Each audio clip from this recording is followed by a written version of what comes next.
김재윤의 뉴스 정면승부 1부는 오늘의 주요 뉴스 정리하는 뉴스 인앤아웃이죠. 오늘의 주요 뉴스 깔끔하게 정리해드립니다. 김영민 아나운서 나오셨습니다. 안녕하세요. 안녕하세요. 예, 오늘의 주요 뉴스 의미와 배경 풀어드립니다. 추은호 해설위원 함께했습니다. 안녕하십니까? 네, 안녕하세요. 네, 윤석열 대통령 정상 외교 마치고 오늘 새벽에 귀국을 했습니다. 동남아 순방 마치고 귀국했는데 자, 귀국 소식 정리해 볼까요? 네, 6시 50분경 새벽입니다. 오늘 공군 1호기 편으로 성남 서울공항을 통해서 윤 대통령 내외가 귀국을 했는데요. 공항에는 국민의힘 정진석 비대위원장, 주호영 원내대표, 또 김대기 대통령 비서실장과 이진복 정무수석, 이상민 행정안전부 장관, 또 조현동 외교부 1차관 등이 나와서 윤 대통령을 맞았습니다. 특히 윤 대통령은 지금 경질론이 불거진 이상민 장관과는 악수한 뒤에 고생 많았다라고 말해서 화제가 되기도 했는데요. 네. 윤 대통령 현재 시간으로 지난 11일에서 13일에는 캄보디아 프놈펜에서 열린 아세안 정상회의에 참석한 후에 15일에는 인도네시아 발리에서 개막한 G20 정상회담 일정을 소화하고 귀국했습니다.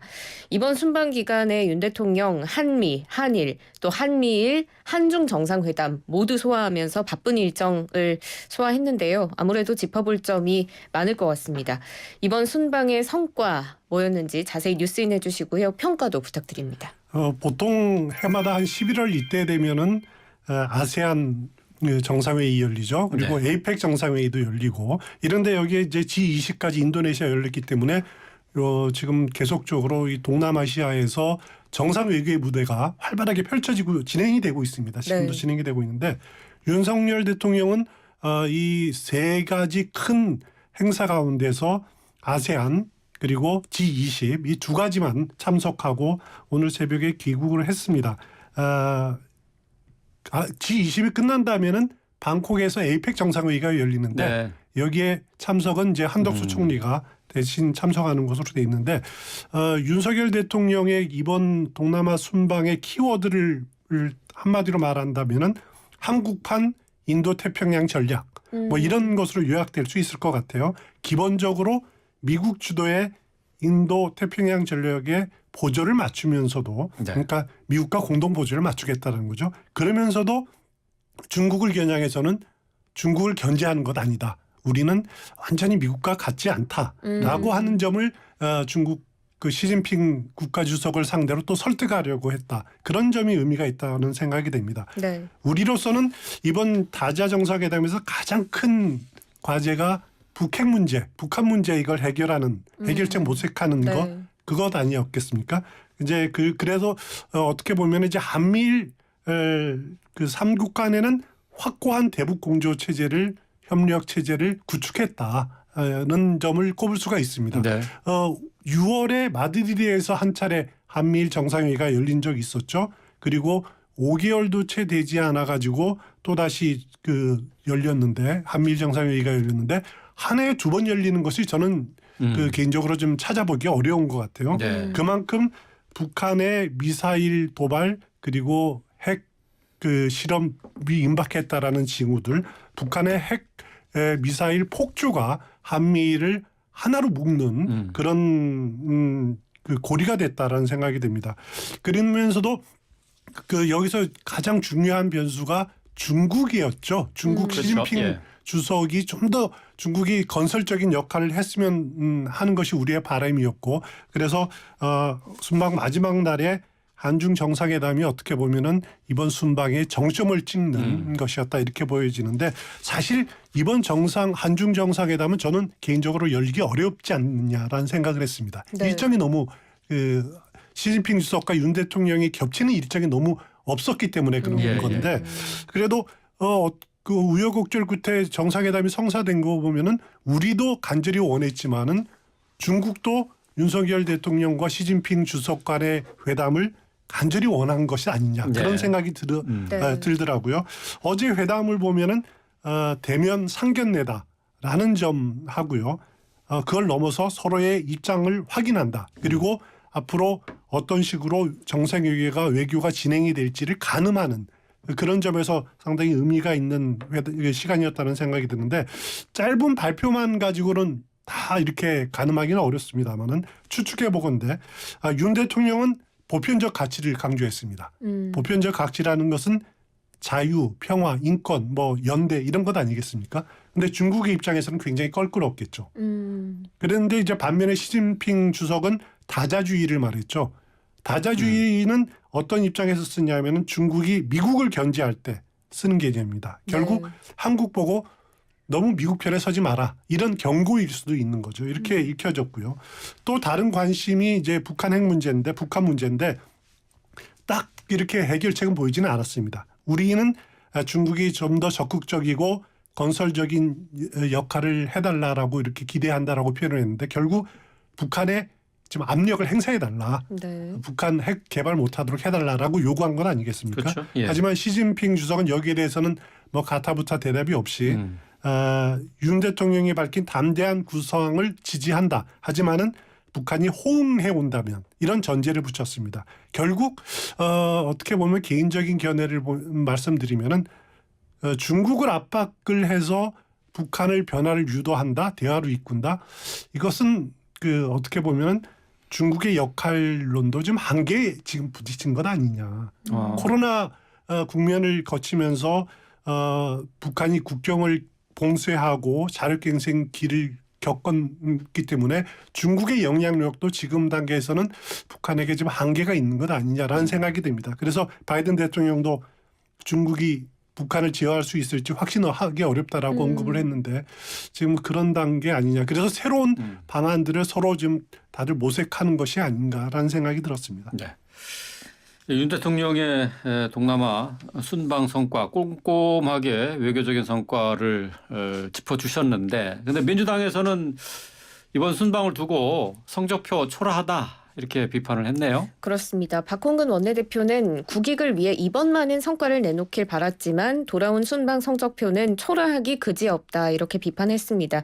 특히나 이제 비판했던 부분이 순방길에 MBC 취재진의 전용기 탑승을 배제한 점, 또 윤 대통령이 전용기 내 대통령 전용 공간에서 2명의 기자를 따로 만나는 점, 이런 행보를 두고 언론 통제의 신기록을 썼다. 노골적 언론차별, 언론 줄세우기에 나섰다. 이렇게 강하게 비판을 했는데요. 민주당 입장도 뉴스인 해주세요. 윤석열 대통령이 해외 순방의 이제 문제점, 뭐 징크스가 될 수도 있을 것 같은데요. 항상 비본질적인 문제가 크게 부각된다. 네. 그런 사례들이 계속되는 것이 어떻게 보면 징크스가 되는 것 아니냐라는 생각이 듭니다. 이번에도 뭐 이제 MBC 문제라든가 아니면 김건희 여사 행보라든가 이런 비본질적인 문제들이 계속해서 부각되는 것이 저는 이제 개인적으로 굉장히 바람직하지 않다라는 생각이 드는데 민주당 입장에서는 이번 그 윤석열 대통령의 순방 외교 성과를 놓고서도 아주 굴욕적이다. 초라한 성적표다라고 이렇게 빈손 외교, 굴욕 외교라는 식으로 규정을 내렸더라고요. 근데 어떤 사안을 어떻게 볼지는 뭐 민주당에 보는 그 차이가 있기 때문에 자유입니다만은 하지만 개인적으로 볼 때는 4박 6일간의 짧은 기간 동안에 이 정도의 정상외교 성과 내기도 굉장히 어려운 것 아닌가 네, 예. 그런 생각이 들었습니다. 네. 뭐 외교 성과보다는 비본질적인 것에 더 관심이 갔다라고 지적을 해주셨는데 그 가운데 하나가 이제 김건희 여사의 행보와 관련된 것 아니겠습니까? 그렇습니다. 아무래도 김건희 여사의 행보가 뭐 연일 보도에 나왔기 때문에 많은 분들께서 아실 것 같지만 일단 김 여사가 캄보디아에서는 배우자 프로그램에 참석하지 않고 프놈펜 소재의 한 병원 또 심장 질환을 앓고 있는 소년의 집을 찾기도 했고요. 친환경 업사이클링 업체를 찾거나 또 환경운동가 등을 만나면서 친환경 이런 일정도 소화를 했습니다. 개인 일정을 다양하게 소화한 후에 발리에서는 배우자 프로그램에 참석을 했는데요. 김건희 여사의 행보를 두고 민주당에서 이런저런 비판이 굉장히 많았습니다. 민주당의 입장과는 달리 또 해설위원께서는 이번 순방 행보 중에 김건희 여사 행보 어떻게 보셨어요? 일단 김건희 여사에 대한 그 행보에 대한 비판 충분히 있을 수는 있습니다. 가장 큰 것이 정상외교 현장에서 배우자 프로그램 참여하지 않고 그 독자 행보하는 것이 올바른가 이런 비판 충분히 있을 수 있거든요. 네. 또 하나는 뭐냐면은 기자들의 취재를 허용하지 않고 이번에도 마찬가지지만 대통령실 전속 사진사가 촬영한 사진만을 이렇게 제공하는 거 이것 문제 있다 이런 지적 저는 충분히 있을 수 있다는 생각이 들고요. 그런데 예를 들어서 뭐 헤브론 병원이라는 것이 어떤 문제냐면 한국의 의료진들이 캄보디아에 만들어둔 병원입니다. 네. 그러니까 어떻게 보면 굉장히 당연히 영부인으로서 가야 되는 부분들이죠. 그리고 심장 질환을 앓고 있는 소년을 집을 방문한 것은 헤브론 병원 갔을 때 만나기로 돼 있었는데 소년의 상황이 안 좋아서 집을 찾아간 것이다라고 이렇게 이야기를 하는데 그 과정에서 배우자 프로그램에 참석하지 못했죠. 이걸 놓고 이제 민주당의 비판이 좀 적절했는가? 이것도 한번 따져볼 필요가 있을 것 같아요. 민주당 어떻게 보면 독설에 가까운 비판들을 많이 쏟아냈는데 오드리 헵번 코스프레다라는 비판 이거는 민주당이 워낙 김 여사 싫어하니까 저는 할 수 있다라는 생각이 드는데 장경태 의원이 빈곤 포르노 화보 촬영이다라고 표현한 것이 있었죠. 이건 해도 너무한 것 아니냐. 선을 넘었다라는 저는 생각이 듭니다. 물론 이제 장경태 의원이 뭐 나름대로 또 해명을 했더라고요. 이건 학술적 용어다라고 이렇게 또 뭐 표현을 했는데 그 선뜻 그 해명이 좀 납득하기는 어렵고요. 하여튼 국민의힘은 장경태 의원 국회 윤리특별위원회에 하여튼 제소하기로 이렇게 결정을 했습니다. 저는 이번 건을 보면서 드는 생각이 이런 생각이 들었습니다. 70년 전 1952년 10일 이때면 한국전이 벌어질 때였거든요. 한국은 전 세계에서 두 번째로 가난한 나라였습니다. 그때 수많은 전쟁고아들을 정말 많은 외국에서 국민들이 그 헌금을 하든 기부금을 하든 해서 이렇게 좀 도와주는데 지금은 한국이 세계 10위권 안에 드는 부자 아닙니까? 지구촌의 가난한 나라들 어린이들 돕는 일은 발벗고 나서야죠. 김건희 여사가 시간 날 때 뭐 이런 심장병 어린이들 돕고 하는 것 이걸 계기로 이 어린이에 대한 또 후원이 쏟아졌다. 저는 이것은 그 영부인은 당연히 해야 될 일이라는 생각이 들고요. 아무튼 어쨌든 간에 이번 일을 계기로 한 희망이 없던 한 어린이와 한 가정의 삶이 변화될 수 있다는 것은 큰 성과다. 그것 자체만으로 저는 의미가 있다는 생각이 듭니다. 하지만 그 오른손이 하는 일을 항상 왼손이 모르게 해야 된다는 말씀이 있지 않습니까? 김건희 여사의 이런 행보들에 대해서 대통령실 이상한 또 사진 달랑 하나 내놓고 자화자찬하는 그런 모습들은 좀 삼가야겠다라는 지적은 하고 싶습니다. 대통령의 해외 순방이 언제부터 이렇게 외교적인 성과보다는 부차적인 것에 더 관심을 가게 됐는지 조금 안타까운 면이 있는데요. 자, 국내에서도 이태원 참사와 관련된 정치권의 소용돌이 논란은 계속되고 있습니다. 유족 동의 없이 이태원 참사 희생자들의 명단을 공개를 하면서 여기에 대해서 경찰이 본격적인 수사에 들어갔다고요? 그렇습니다. 서울경찰청은 지금 개인정보보호법 위반 혐의로 고발당한 민들레와 더 탐사를 반부패 공공범죄수사대에 배당하고 수사를 개시했습니다. 현재 관련 기록을 검토 중이고요. 17일에는 고발한 사람이죠. 이종배 서울시 의원을 고발인 신분으로 불러서 조사할 예정입니다. 네. 이번 희생자 내일 바로 조사를 하네요. 네, 그렇습니다. 이번 희생자 명단 공개를 두고 민들레가 또 입장 표명을 거듭하고 있는 상황인데요. 애도를 애도답게 하기 위한 길을 찾는 게 우리 사회가 보여줘야 할 책무이자 도리이다. 그리고 그 출발이 잃어버린 이름을 불러주는 것이다 라면서 명단 공개 이유를 밝힌 겁니다.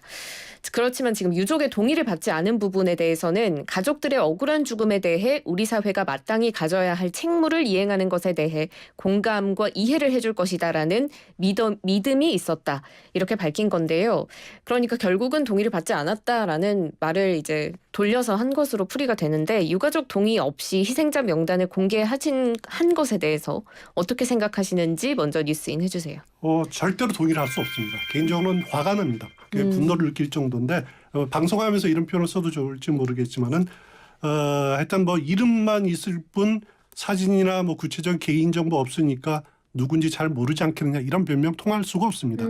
또 유족 동의 없는 명단 공개 이거는 이제 애도를 애도답게 하는 것이 아니라 어떻게 보면은 애도를 등에 업고 애도 분위기를 등에 업고 이 문제를 끌고 가겠다, 이슈하겠다라고 하는 의도가 담긴 것이 아니냐라고 비판적으로 보는 시각들이 많은 것 같아요. 네. 단순히 국민의당뿐만 아니라 지금 뭐 정의당, 민변 할 것 없이 다 비판 일색이지 않습니까?